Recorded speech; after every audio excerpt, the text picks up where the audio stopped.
علينا فيها من الطاعات وقسمه لها من العطاء في يوم الجزاء إنه هو العزيز الحكيم. اللهم صل على محمد وآل محمد. أوصيكم عباد الله ونفسي بتقوى الله. أما بعد فقد قال الله سبحانه وتعالى في محكم كتابه الكريم: بسم الله الرحمن الرحيم. ان العزة لله ولرسوله وللمؤمنین. سبق پڑھیں بابا.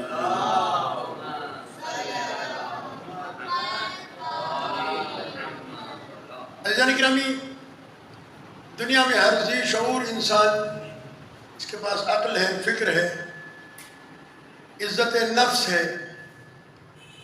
وہ اس بات کا خواہش ہے کہ اسے معاشرے میں عزت ملے. اس عزت کو حاصل کرنے کے لیے کبھی انسان دولت کا سہارا لیتا ہے کہ دولت مند بن جاؤں تاکہ لوگ میری عزت کریں. کبھی عزت دار بننے کے لیے کسی منصب کا سہارا لیتا ہے، کوئی عہدہ مل جائے، کوئی منصب مل جائے، وزیر بن جاؤں، منسٹر بن جاؤں، کوئی بڑا آفیسر بن جاؤں. اور کبھی عزت حاصل کرنے کے لیے انسان نسبتیں پیدا کرتا ہے. میں فلاں باپ کا بیٹا ہوں، فلاں چچا کا بھتیجا ہوں، فلاں دادا کا پوتا ہوں، فلاں خاندان سے میرا تعلق ہے. تو کبھی خاندانی شرف انسان بتا کر اپنی عزت میں اضافہ کرنا چاہتا ہے، کبھی مال و دولت حاصل کر کے عزت حاصل کرنا چاہتا ہے، کبھی جاہ و منصب حاصل کر کے انسان عزت دار بننا چاہتا ہے. لیکن پروردگار عالم نے جو قرآن مجید میں عزت کا معیار بتایا ہے وہ نہ خاندان ہے، نہ دولت ہے، نہ منصب ہے. اس لیے کہ دولت آج ہے کل نہیں ہوگی، منصب آج ہے کل نہیں ہوگا. علی علیہ السلام نہج البلاغہ میں ارشاد فرماتے ہیں،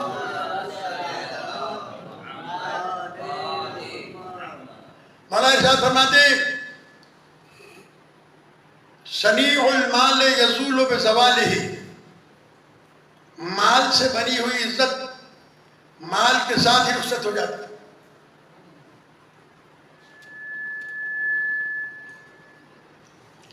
مال سے بنائی ہوئی عزت مال کے ساتھ ہی رخصت ہو جاتی ہے. لہذا مال کوئی ایسی چیز نہیں ہے کہ جو انسان کو عزت دار بنا سکے. اگر مال کی وجہ سے کسی کی عزت ہوتی ہے تو اس انسان کو سمجھنا چاہیے کہ یہ عزت اس کی نہیں ہے، یہ اس پیسے کی ہے جو اس کے پاس ہے، یہ اس منصب کی ہے جو اس کے پاس ہے. اس کے علاوہ عزت نہیں ہے. پروردگار عالم نے جو معیار بتائے ہیں وہ انشاءاللہ کچھ آج بیان کروں گا، انشاءاللہ زندگی رہی تو کچھ آئندہ جمعے کو انشاءاللہ آپ کی خدمت میں عرض کروں گا. ان العزت للہ، بے شک تمام تر عزت مکمل طور پر اللہ کے پاس ہے، اللہ کے لیے. وَلِرَسُولِهِ، اور اس کے رسول کی عزت ہے. وَلِلْمُؤْمِنِينَ، اور کچھ خاص مومن ہیں جن کو اللہ نے عزت دار بنایا ہے. وَلِلْمُؤْمِنِينَ کی تفسیر میں معصومین علیہ السلام کے یہاں ائمہ اہل بیت علیہ السلام ہیں، وہ ہادیان مرحب جنہیں اللہ تبارک و تعالیٰ نے بعد پیغمبر صلی اللہ علیہ وآلہ وسلم قیامت تک کے لیے رہنمائی عطا فرمائی ہے. دوسری آیت قرآن مجید کی پیش کرتا ہوں، سورہ یونس کی 64 نمبر آیت: ان العزت للہ جمیعا، بے شک مکمل طور پر تمام عزت اللہ کے لیے. دنیا بادشاہوں کے دروازوں پر عزت تلاش کرتی ہے، دنیا منصب میں عزت تلاش کرتی ہے، دنیا مال و دولت میں عزت تلاش کرتی ہے. اللہ کہتا ہے عزت ہے ہی میرے پاس. اب جسے اللہ عزت دے، وَتُعِزُّ مَن تَشَاءُ وَتُذِلُّ مَن تَشَاءُ. اللہ ارشاد فرما رہا ہے، یہ بند کر دو پنکھا. اللہ تبارک و تعالیٰ ارشاد فرما رہا ہے کہ عزت میرے پاس ہے، میں جسے چاہوں عزت دوں اور جسے چاہے ذلت دوں۔ اس سلسلے میں ایک پوری آیت ہے قرآن مجید کی جو میں آپ کے سامنے عرض کرتا ہوں، اور وہ یہ کہ قل اللہم مالک الملک، قل کہہ دو میرے رسول سے کہ اللہ جو ہے وہ اس کائنات کا مالک ہے، پورے کائنات پر اس کا اقتدار ہے۔ تؤتی الملک من تشاء وتنزع الملک ممن تشاء، وہ جسے چاہے حکومت دے دے، جسے چاہے اختیار دے دے، حکومت دے دے، اور جس سے چاہے ملک چھین لے۔ تو ملک دینے میں، حکومت اور اقتدار دینے میں کسی کو بھی دے سکتا ہے، مومن کو بھی، غیر مومن کو بھی، مسلمان کو بھی، غیر مسلمان کو بھی۔ لیکن وَتُعِزُّ مَن تَشَاءُ وَتُذِلُّ مَن تَشَاءُ، لیکن عزت جسے دیتا ہے اللہ تبارک و تعالیٰ، اور جسے چاہتا ہے ذلیل کر دیتا ہے۔ تو عزت اللہ کے پاس ہے۔ حکومت تو کسی کو بھی مل سکتی ہے، لیکن ضروری نہیں ہے کہ صاحب اقتدار ہو اور صاحب عزت بھی ہو، صاحب حکومت ہو، صاحب عزت بھی ہو۔ اس کی مثال میں آپ کے سامنے عرض کرتا ہوں کہ شہزادی کونین جناب زینب عالیہ صلوات اللہ علیہا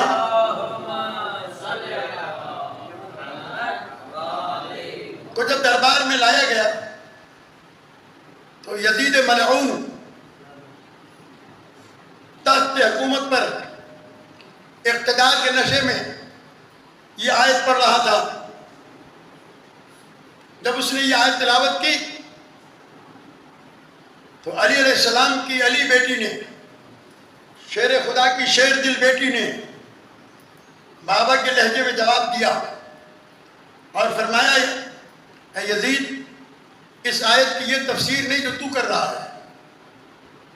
تو سمجھتا ہے تیرے پاس تخت ہے، سلطنت ہے، اقتدار ہے، لشکر ہے، حکومت ہے، تاج ہے، خزانہ ہے، تو سمجھتا ہے کہ تو عزت دار ہے۔ شہزادی فرماتی ہیں نہیں، اس وَتُعِزُّ مَن تَشَاءُ وَتُذِلُّ مَن تَشَاء کی آیت کی تفسیر نہیں جو تو کر رہا ہے۔ اس آیت کی تفسیر یہ ہے کہ خدا جسے چاہے اپنے دین سے عزت دے، خدا جسے چاہے دین چھین کر اسے ذلیل کر دے۔ تو نے سب کچھ لے لیا، سب کچھ لے لیا، ہمارے مردوں کو قتل کیا، ہمیں اسیر بنایا، ہمارا مال لوٹا، ہمیں در در پھرایا، آج ہم تیرے دربار میں قیدی کی حیثیت سے کھڑے ہیں، لیکن یزید تو ہم سے سب کچھ لے سکا، کیا تو نے ہم سے ہمارا دین لیا؟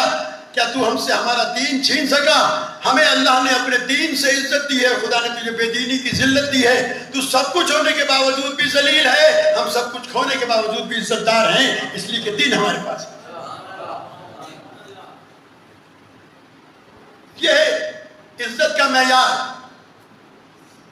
عزت یہ نہیں کہ آدمی بہت بڑا بنگلہ ہو، پروٹوکول ہو، پولیس والے ہوں، گارڈز ہوں، زمینداری ہو، بہت بڑا مالدار ہو، نہیں۔ عزت ہاں اگر انسان کے پاس ایمان کی دولت ہے، انسان کے پاس دین کی دولت ہے، صاحب کردار ہے، تو پھر یہ مال اور یہ منصب اس کی عزت میں اضافہ کر دیتا ہے، مزید اس کو عزت دار بنا دیتا ہے۔ لیکن اگر مال و دولت کی بنیاد پر وہ اپنے آپ کو کھو دے اور اپنے معبود سے دور ہو جائے، نماز نہیں پڑھتا، روزہ نہیں رکھتا، حج نہیں کرتا، زکوٰۃ نہیں دیتا، انسانیت کا احترام نہیں کرتا، اسے کسی کی پرواہ نہیں ہے، اس لیے کہ وہ مالدار ہے، اس لیے کہ وہ صاحب منصب ہے، تو پھر یہ یاد رکھے کہ صاحب منصب ہونا اور ہے، عزت دار ہونا اور ہے۔ عزت اللہ نے کردار میں رکھی ہے۔ علی علیہ السلام امیر المومنین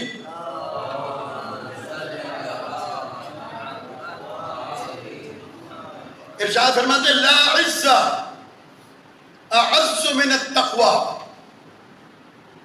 تقوی سے زیادہ کہیں پر بھی آپ چلے جائیں آپ کو عزت نہیں ملے گی. سب سے زیادہ عزت اعز، سپرلیٹو ڈگری استعمال کی ہے، افعال التفضیل کا صیغہ استعمال کیا ہے. اعز، سب سے زیادہ عزت اس کے پاس ہے جو صاحب تقوی ہے. اسی لیے ہم اپنے امام کو امام المتقین کہتے ہیں کہ وہ صاحبان تقوی کا امام ہے. تقوی اختیار کرو تاکہ امیر المومنین کے غلام بن سکو، امیر المومنین کے فالورز بن سکو. یہ مہینہ تقوی پرہیزگاری کا مہینہ ہے. یا ایھا الذین آمنوا کتب علیکم الصیام کما کتب علی الذین من قبلکم لعلکم تتقون. یہ روزے تم پر اس لیے فرض کیے گئے ہیں ایمان والو تاکہ تم اس مہینے میں صاحب تقوی بن جاؤ. یہ میں پہلے بھی عرض کر چکا ہوں اسی موقع پر. اس طریقے سے اداروں میں تربیت ہوتی ہے اور اس کے تربیت کے لیے ورکشاپ کیے جاتے ہیں، ٹریننگز ہوتی ہے. یہ جو آفیسر لوگ ہیں یہ جانتے ہیں کہ انہیں سال میں 1.5 سال میں 6 مہینے انہیں ٹریننگ کے لیے بلایا جاتا ہے، تربیت کے لیے بلایا جاتا ہے. تو یہ نوکری تو کر رہے ہیں. یہ ہمارے ممتاز جنرل صاحب بیٹھے ہیں 20-22 گریڈ کے ریٹائر افسر. یہ جاتے تھے ٹریننگ کے لیے اسلام آباد، جاتے تھے نہیں. یہ نوکری کرنے والا 18-20 گریڈ کا آفیسر ٹریننگ کرنے کیوں جا رہا ہے؟ اس لیے کیا ادارہ چاہتا ہے کہ ہمارا کام کرنے والا آدمی اپ گریڈ ہو. کیا ہو؟ اپ گریڈ ہو. اللہ تبارک و تعالیٰ نے یہ مہینہ ماہ مبارک رمضان کا رکھا ہی اس لیے ہے کہ مسلمان کی 1 مہینے ٹریننگ ہو تاکہ یہ اپ گریڈ ہو جائے. اگر اس مہینے میں بھی انسان اپنے ایمان اور تقوی کو نہیں سنبھال سکا اس سے زیادہ بد نصیب تو کوئی دنیا میں نہیں ہو سکتا. یہ ہر سال آپ کی ٹریننگ کا مہینہ ہے. بھوک اور پیاس کا روزے کے اندر اس لیے آپ کو رکھا گیا ہے تاکہ آپ کو بھوک اور پیاس کا احساس رہے. آپ دیکھیں کہ ماہ مبارک رمضان کے آنے کے باوجود بھی غزہ میں کس قدر مسلمان غربت و افلاس اور تنگ دستی کے عالم میں زندگی گزار رہے ہیں. ہے کسی کے اندر جذبہ کہ وہ اس کو بات کر سکے؟ معصوم بچے دودھ سے تڑپ رہے ہیں، زخمی لا علاج ہیں، دوا کے لیے ترس رہے ہیں. عالم اسلام میں اربوں کے حساب سے مسلمان موجود ہیں. 57 کروڑ یا پتہ نہیں کتنے کروڑ. اور اسرائیل کتنا سا ہے؟ اتنا سا مٹھی پر. لیکن خوف زدہ ہے. اس خوف زدہ ہونے کی وجہ یہ ہے کہ ان کے پاس زبانی طور پر لا الہ الا اللہ تو ہے لیکن یہ دل سے اللہ کو نہیں مانتے. اور اس لیے نہیں مانتے کہ انہوں نے اسے ہی نہیں مانا جس نے توحید سکھائی تھی. علی علیہ السلام مسجد کے دروازے پر ہے. ایک کافر آتا ہے کہتا ہے یا علی میں آپ کو قتل کرنا چاہتا ہوں. انہوں نے کہا بسم اللہ آؤ. کہنے لگے لیکن میرے پاس تو تلوار نہیں ہے. آپ کے پاس تلوار ہے. مولا نے تلوار پھینک دی. کہا یہ لے تلوار. کہا علی آپ کو ڈر نہیں لگ رہا میں آپ کا دشمن ہوں، آپ کا مخالف ہوں، میں آپ کا دشمن ہوں، آپ کو قتل کرنا چاہتا ہوں. پھر آپ نے تلوار میری طرف پھینک کے خود خالی ہاتھ ہو گئے کہ علی تلوار کے سہارے نہیں لڑتا ہے، اللہ کی وحدانیت کے عقیدے کی بنیاد پر لڑتا ہے. ایمان کی دولت ہونی چاہیے. اگر دنیا نے علی علیہ السلام کی پیروی کی ہوتی تو آج دنیا میں مسلمان یوں ذلیل نہ ہو رہے ہوتے. دنیا میں مسلمان آج یوں رسوا نہ ہو رہے ہوتے. رسول اسلام صلی اللہ علیہ وآلہ وسلم کے خاکے نہ بنائے جا رہے ہوتے. قرآن مجید کی توہین نہ کی جا رہی ہوتی.